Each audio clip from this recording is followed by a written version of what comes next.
مسلمة سنية. كنت أنا كردي، من عفرين. بصراحة أنا أول شيء ما كنت إسلامي متشدد، أنا إسلامي معتدل، لأنه بصراحة الغزوات الإسلامية وقت إجوا على الأكراد هن أسلموهم بزور الحروب والسيوف، وإذا ما تأسلموا راح نذبحكم، وإذا ما تأسلموا. هيدا هي طبيعة الإسلام بشكل عام.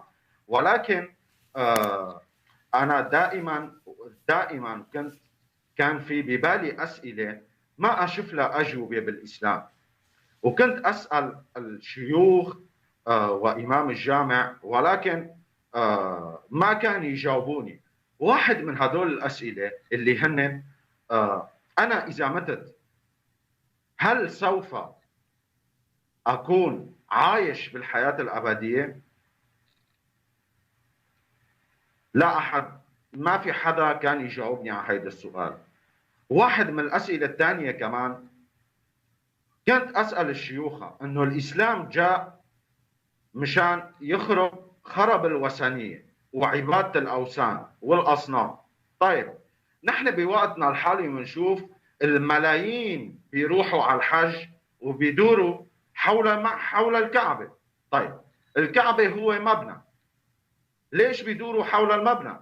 وبنشوف اتجاه الجوامع كمان باتجاه الكعبة، كمان ما كنت ألاقي لهم جواب. واحد من الأسئلة كمان، الخمر أو النبيذ حرموه على الأرض، طيب وليش حللوه بالجنة؟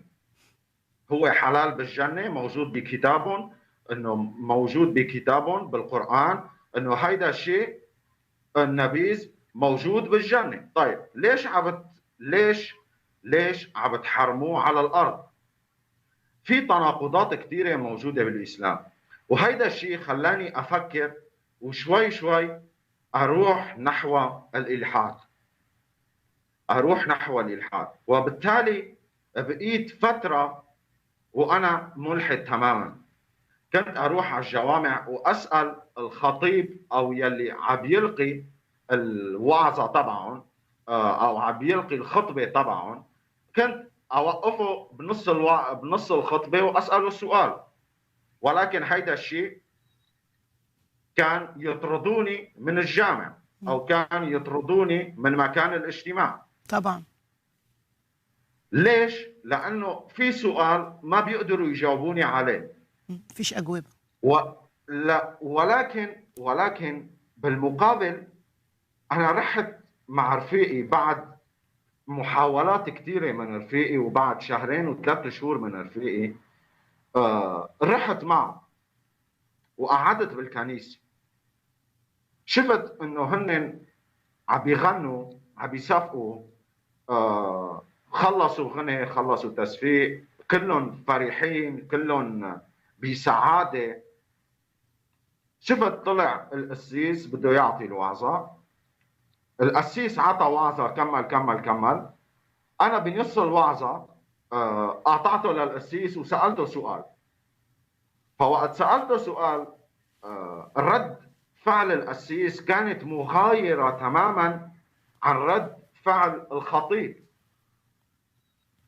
القسيس قال لي بعد ما سألت السؤال، القسيس قال لي طيب فينا نكمل الوعظة، وبعد الوعظة فيني أقعد معك قديش ما بدك وأرد على سؤالك. وبالفعل القسيس ما كذب وما لف ودار وما قلعني من الكنيسة وما قلعني من الوعظة. بالعكس، أنا كنت عم بفكر بحالي وقت حكى معي القسيس هيك إنه بعد الوعظة راح يهاجمني هجوم مش طبيعي. ولكن أنا شفت ردة فعل القسيس كتير في محبة، رغم إنه السؤال كان متعصب شوي، كان سؤال قوي شوي، ولكن بالمقابل رد فعل القسيس كان كتير كان عم يعاملني بمحبة جدا. أنا استغربت.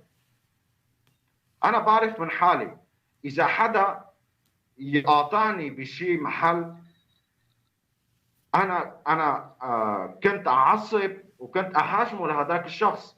وهذا المعتقد كمان اخذينه اكيد من المعتقدات الاسلاميه اللي موجوده، لانه هيك تربينا عليها نحن. ولكن بعد الوعظه القسيس قعدنا مع بعض تقريبا 4 ساعات.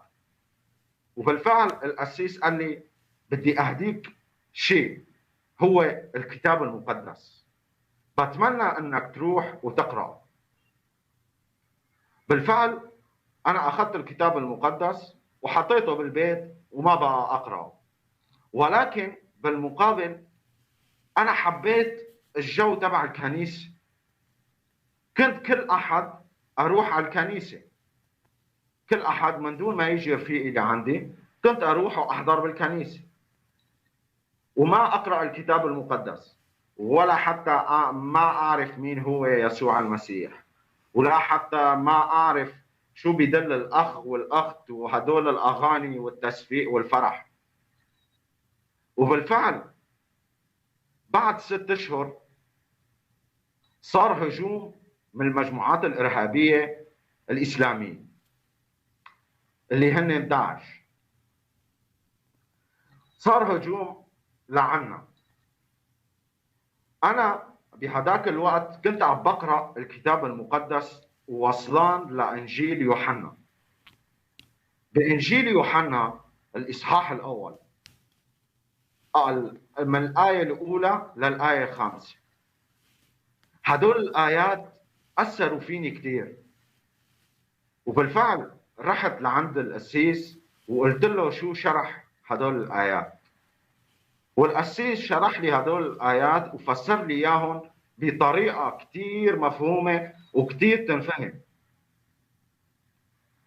ولكن بعد إيماني بفترة تقريبا شي 2 سنين هاجم لعنا داعش على منطقة. نحن كنا نداوم بالكنيسة، كنا كنت قائد مجموعة بالكنيسة، كنت عم بقود مجموعة بالكنيسة، عم بتلمذ مجموعة للكنيسة. ولكن أنا لهداك الوقت ما كنت عم بختبر الرب. عند هجوم داعش على عفرين بوقتها اختبرت الرب. وبالفعل وجدت انه الرب يسوع المسيح هو حي، هو ما بيتركنا ابدا. بالضيعه عنا كانت الوحيد يلي بقيان بالضيعه، والقذائف عم تنهال علينا بطريقه مش طبيعيه. ما لقيت مفر او ملاذ غير اني اصلي للرب.